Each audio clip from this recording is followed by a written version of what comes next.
The Pro Bowl voting is open. Is there anybody on Washington who deserves to go to Orlando? And we are remembering Sean Taylor. All that and more on your 27 November Daily Commanders update. Let's go.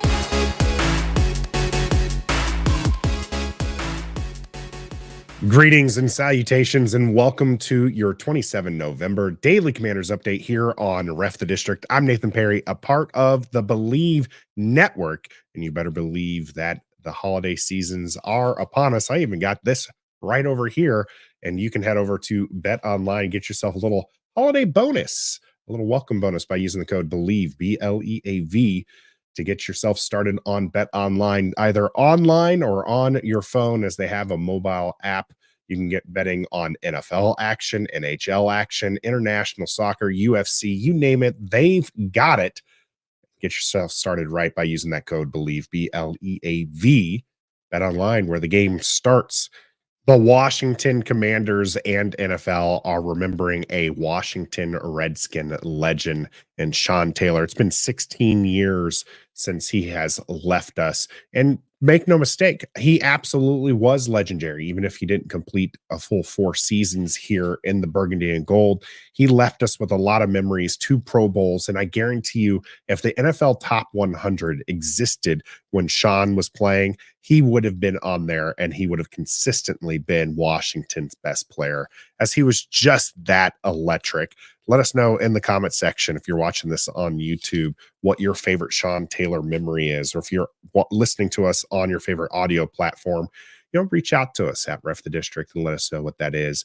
For me, I think today's, because it changes from time to time when you start thinking about some of the fun things he did. At the blocked kick that led to him diving into the end zone, it's probably going to be my favorite today, as that was a lot of fun there for, I think, Washington, and just kind of that mentality that he had of playing special teams, even though he was a starter, of the fact that he was just going to be disruptive no matter where he was. Sean Taylor was a special player, and he holds a special place in all of our hearts. Emanuel Forbes is dealing with an injury. Ron Rivera updating that for everyone, as that elbow injury is being listed as pretty significant, and they're going to consult some doctors. So I had kind of joked that there might have been some reason to hold him back from Dallas, as you don't want to expose him to CeeDee Lamb or Cooks. But the real reason seems to be that this injury might keep him out for much longer in the season, spelling what continues to not be a great rookie season for the number 16 overall pick for Washington. Emanuel Forbes has a long way to go. The defense is looking to change some things up, and hopefully they'll be able to manage that even without Emanuel Forbes on the field. Ron Rivera in media today discussing some of those things. One of them was that he wants to change it so that they're doing something different and allowing those defensive tackles that are being paid good money getting one-on-ones. Something needs to change, because Washington has not been bringing pressure up the middle like they were last year. Deron Payne, 10.5 sacks last year, probably never going to get near that again. Jonathan Allen, though, hasn't been nearly as disruptive, even if his numbers tell us he's kind of on that same pace. He just hasn't really had that impact that we saw last season. So hopefully Ron Rivera, as now calling the games with Jack Del Rio relieved of duties and out of Washington, we will see some things differently, because this defense has not been good. This defense has been atrocious, and it might be really rough sledding come Sunday against Miami. Miami right now leading the NFL by scoring 15 touchdowns from outside the red zone, and Washington leading the NFL and giving up 16 touchdowns from outside the red zone. Lord Reeves with the stats there, JP Finley sharing them for everyone on our Washington side to see. And that's bothersome. This is where Ron Rivera is going to have to step in. And you don't really see too much of a difference when an interim coordinator takes over. So what can we really expect Ron Rivera and this company, that we know that this defense just hasn't been good all season? Can they turn it on? Will they be effective? The going used to be, or the saying used to be, that last year they faced poo-poo quarterbacks, and this year they're facing better quarterbacks. Well, Stoner told us that wasn't the case. In fact, you just had Tommy DeVito throw for 3 touchdowns, no interceptions against you just a few weeks ago. What can Tua and company do there for Miami against a defense that's been beleaguered? We're going to have to see a lot of different changes. We're going to have to see Deron Payne have a series like he did against Denver all the way back in week 2. We're going to need to see Jonathan Allen kind of step up and be there for the team. And importantly, we're going to have to see those big plays be taken down. We can't continue having those big plays. Washington allowing some of the most explosive plays all year, and that one, as far as the touchdowns, leading the NFL in those touchdowns. There was another coaching change made in the NFL, this time not in Washington, although Washington adjacent, with the Commanders slogan with Ron Rivera and company here.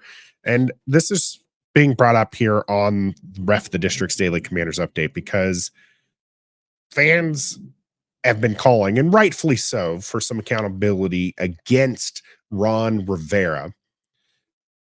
But it's kind of nice not to be in that situation where we have a volatile owner who is making changes left and right. The Panthers, since Tepper has taken over, have had more coaches than Washington has had name changes. They've had 4 coaches, Ron Rivera being the first one that Tepper fired, an interim head coach, and then you had Matt Rule, then an interim head coach, and now you fire Frank Reich 11 games into the season. Not only that, but they gave up a lot to pick up Bryce Young because the owner stepped in. These are things that Washington fans are familiar with. These are the things that we were excited about should be changing with the Harris ownership group taking over, and that they're taking a more measured approach to things. Washington is more than likely changing things up after the season. Washington will enter the 2024 offseason as one of the best destinations for a new coach. You have an owner who isn't volatile, so that beats out Carolina. You've got $90 million in cap space. You've got 5 picks within the top 100.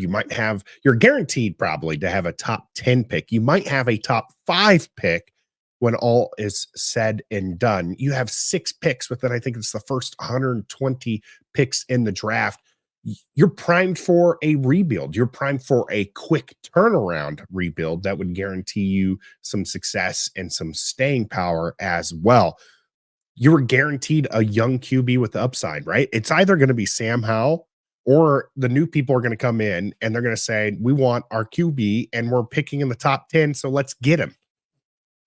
There's lots of opportunities for Washington fans to be excited with this offseason. It's going to be tough sledding here. Make no doubt about it here. The rest of the season is going to be quite miserable. And we'll be right there with you here on Ref the District. But we'll have plenty to talk about, plenty of excitement once we hit the offseason. And just think about all that good feelings we had back when the sale was finalized. All of that will be right back as we start to look at the next season and how quickly Washington can bounce back and be a premier franchise here in the NFL. With that potential new opening, at least Bill Belichick has said that he has not predetermined his next destination, saying that on a radio show, which is good because that would bring down all of those good vibes that we would have with a new coaching regime. Bill Belichick, a legend, obviously, but he's had some rough sledding here the last couple of weeks, and Bill Belichick, the GM, is definitely somebody we wouldn't want here in Washington. We would like to see some of our players get recognized and head to Orlando for the Pro Bowl. But are there any players that you would like to send to Washington? This is a big deal for them. And of course, you need to merit. And of course, a team that's only got 4 wins, not really going to be sending a whole lot of players. But let us know here in the comment section who you think deserves to go to Orlando for the Pro Bowl from the Washington franchise. Me personally, Sam Howell has some of the volume stats that might want to send him there, but unfortunately, QB is just one of those stacked positions. I just don't know that you can justify sending Sam Howell over one of the more popular QBs. Now, do note that I'm saying popular because this is absolutely a popularity contest, and Sam Howell might not be able to beat out some of the other QBs, even though he has better stats, just because he's largely an unknown figure. Another player I think that might be deserving is Brian Robinson. He's actually put together quite the season here with Eric Bieniemy calling the plays, even though he doesn't have quite the opportunities some of these other running backs do. He is coming on as a receiver as well.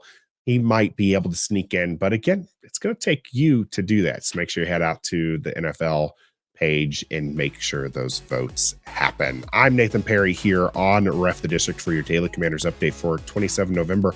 We'll be live on Wednesday, and you can join the conversation for some of these topics that will continue over there. We are presented by Bet Online. And until next time, be a fan.